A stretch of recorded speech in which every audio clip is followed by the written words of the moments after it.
सिडकोतील विजयनगर भागातील पंडित नगर शनी मंदिराजवळ सायंकाळी 6 वाजेच्या सुमारास एका 12 वर्षीय मुलगा शाळा सुटल्यानंतर गच्चीवर पतंग उडवण्यासाठी गेला। त्याची पतंग MSCBच्या हाय व्होल्टेज ताराला अडकली। ती काढण्यासाठी गेला असता त्याला विजेचा जोरदार झटका बसला।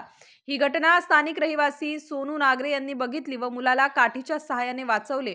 सदर मुलाचे नाव तन्वीर कलीम अलम असून त्याला शासकीय जिल्हा रुग्णालयात उपचारासाठी दाखल करण्यात आले आहे। या घटनेत तन्वीरच्या खांद्याला, पोटाला, पायाला गंभीर दुखापत झाली आहे। सब बताओ बोला। वो नया स्कूल से ना, तो मैं बोला ट्यूशन जा बेटा पढ़ने के लिए, तो नहीं गया। वो पतंग लेके निकल गया। उसके थोड़ी देर के बाद मेरा बड़ा वाला लड़का गया तो बोला मम्मी वो बाबू को करंट लग गया। तो मैं दौड़ के आई तो देखी वो जल रहा है। किधर लग गया करंट? वो इधर लगा है और पैर में लगा है। जळालंय सर्व जो डोकं बिकट केसेस आहे। अभी किधर लेके गए उसको? सिव्हिलला। इथलं जे वायरिंग आहे ना, हाय व्होल्टेज वायरिंग आहे। ते हाय व्होल्टेज वायरिंगमुळे बराचसा प्रॉब्लेम येतो।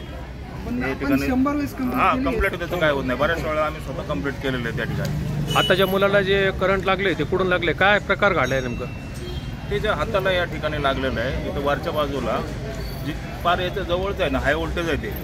काय पतंग उडवताना झालंय? हां, पतंगमुळे झालं? पतंग वगैरे ते असं काय दिसले नाही, ते पतंग उडवताना किंवा पतंग काढताना। नगर परिसरामध्ये आज 7 वाजता एक पतंग उडवत असताना एका मुलाला शॉक लागला आणि तो शॉक साधा सुद्धा नसून मोठ्या प्रमाणात त्याचे शरीराची हानी झालेली आहे।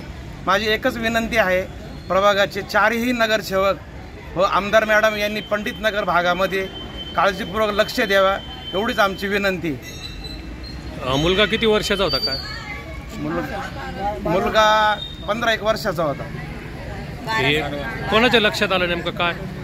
ही घटना वारंवार घडत आलेली, याच्या आधी पण 2 केसेस झालेल्या आहे। तरी ह्या प्रभागाकडे कोणाचंही लक्ष नाही आहे। कृपा करून आहे ना, इथंही माणसंच राहतात, इथं काही जनावर वगैरे राहत नाही। आमदार मॅडम झालं, नगरसेवक असेल जे असेल ते त्यांनी। स्टार न्यूज साठी मोहसिन पठाण, नाशिक।